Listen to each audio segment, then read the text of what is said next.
33 வருஷத்துல அல்லாஹ் சொல்றான், மனித ஜின் கூட்டத்தார்களே, வானங்கள் மற்றும் பூமியின் மேல சொல்றதா இருந்தா அதற்குரிய ஆற்றல் இல்லாம நீங்கள் அதை கடக்க முடியாதுன்னு சொல்றான்.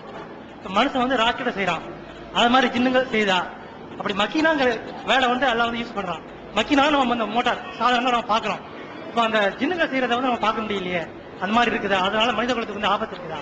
அவர் என்ன கேட்கிறாருன்னா, குர்ஆன்ல ஒரு வசனம் இருக்குது, அதை ஒட்டி அவர் கேள்வி கேட்கிறார். என்ன வசனம்னா, யா மாஷரல் ஜின்னி வல் இன்ஸ், மனித கூட்டமே ஜின் கூட்டமே, ரெண்டு கூட்டத்தை அல்லாஹ் கூப்பிடுறான்.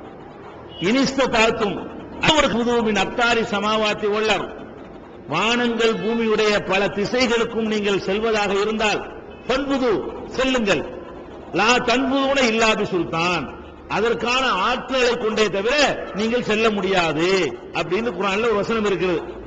இதுதான் விண்வெளி பயண சாத்தியம் என்று சொல்லக்கூடிய ஒரு வசனம். நீங்க விண்வெளிக்கு போறாங்க போக முடியும், ஆனா அதுக்கென்று ஒரு சக்தியை உண்டாக்கி கொண்டு போக முடியும், அதற்கென்று ஒரு ஆற்றலை உண்டாக்கி கொண்டு போக முடியும் என்று அல்லாஹ் வந்து குர்ஆன்ல சொல்லி காட்டுறான். இதை வந்து அவர் என்ன ஒரு கேள்வி என்னன்னு கேட்டா, மனிதர்களையும் அல்லாஹ் கூப்பிடுறான், ஜின்களையும் கூப்பிடுறான். மனிதர்கள் வந்து இன்னைக்கு விண்வெளிக்கு எப்படி போறாங்க, ஒரு ஆற்றலை உருவாக்கிறாங்க. என்ன ஆற்றலே, ராக்கெட்டுங்கிற ஒரு சாதனத்தை உண்டாக்கிறாங்க. அதன் மூலமாக என்ன செய்யறாங்க, அதன் மூலமாக செயற்கைக்கோள்களை உண்டாக்கி கொண்டு அதன் மூலமாக பறந்து விண்ணில சந்திரன்ல போய் இறங்குறாங்க, செவ்வாய்க்கு ஆட்களை அனுப்பிட்டு இருக்காங்க, முயற்சி பண்ணிட்டு இருக்காங்க. அவர் கேள்வி என்னன்னு கேட்டா, இந்த ஜின்களை அல்லாஹ் கூப்பிடுறான்ல, அதுக்குரிய ஆற்றல் எது அப்படின்னு அவர் கேட்கிறார். மனித கூட்டமே ஜின் கூட்டம் என்று ரெண்டையும் கூப்பிடுறான். நீங்கள் விண்வெளிக்கு போங்கன்னு சொல்றான், அதற்குரிய ஆற்றலை உருவாக்கி கொண்டுதான் போக முடியும் என்று அல்லாஹ் சொல்றான். அப்ப வந்து மனிதன் வந்து ஆற்றலை உருவாக்கி கொள்றான், ஜின்களுக்கு வந்து எந்த ஆற்றலை உருவாக்கி கொள்ளும், அது எப்படி விண்வெளிக்கு போகும் கேட்கிறார். ஜின்களை பொறுத்த வரைக்கும் இயற்கையாகவே அந்த ஆற்றல் அவர்களுக்கு இருக்கிறது. எப்படி இருக்கிறது என்று கேட்டால், குர்ஆன்ல இருக்கிறது. சூரத்துல் ஜின் என்ற ஒரு அத்தியாயம் இருக்கிறது. அந்த அத்தியாயத்தில் என்ன இருக்குன்னு கேட்டா, நாம வந்து இந்த நபிகள் நாயகம் பிறக்கிறதுக்கு முன்னாடி வரைக்கும் விண்ணுலகத்திற்கு சாதாரணமாக நாம் சென்று வந்து இருந்தோம்.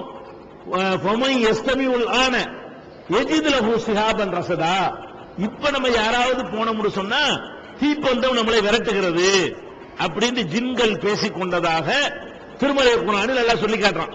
இது நமக்கு எதை காட்டுதுன்னு கேட்டா, நமக்கு தான் ராக்கெட் வேணும். ஜின்களை பொறுத்த வரைக்கும் அவர்களுடைய அந்த பவர் நெருப்பினால் படைக்கப்பட்ட காரணத்தினால, கண்ணுக்கு தெரியாத ஒரு படைப்பாக இருக்கிற காரணத்தினால அவங்களுக்கு வந்து சாதாரணமாக போயிட முடியும். இயற்கையாகவே அந்த சுல்தான் என்ற ஆற்றல் அவங்களுக்கு இருக்கிறது. அதே மாதிரி சுலைமான் நபியுடைய வரலாறை சொல்லும் பொழுது, பக்கத்து நாட்டு ராணி இடத்துல ஒரு சிம்மாசனம் இருக்கிறது, அதை யாரு என்னிடத்துல கொண்டு வருவார்னு கேட்பாங்க. ஐயுக்கும் ஏத்தீனி பி அர்சிஹா, அவருடைய சிம்மாசனத்தை யார் கொண்டு வருவாண்டவுன ஒரு ஜின்னு சொல்லும். ஆனா ஆத்தி கபிஹி கபல அன் தக்குமி மகாமிக்க, நீங்க உட்கார்ந்து இருக்கிற இடத்துல எந்திரிக்கிறதுக்குள்ள நான் கொண்டு வந்துருவேன். அப்ப அதுக்கு ஆட்கள் இயற்கையா இருக்கு வழங்குது. இங்க இருந்து கொண்டு அங்க உள்ள தூக்கிட்டு வச்சிடுறது, பாஸ்டா வேலை செய்யறது. அந்த மாதிரி இருக்கிறதுனால ஜின்களுக்கு இயல்பாகவே அந்த ஆற்றல் இருக்கிறது. மனிதன் விண்வெளிக்கு போறதா இருந்தா இயல்பா அந்த படிக்கு எனக்கு போக முடியாது. இப்படி போக முடியுமா? ஒரு படியில ஏறிதான் போக முடியும். இப்படி ஜம்ப் பண்ணி போயிட முடியுமா? முடியாது. மனிதனுக்கு அந்த ஆற்றல் இல்லாதனால வேற ஆற்றல் உருவாக்க வேண்டி இருக்கிறது. ஜின்களுக்கு இயல்பாக இந்த ஆற்றல் இருக்கிறது.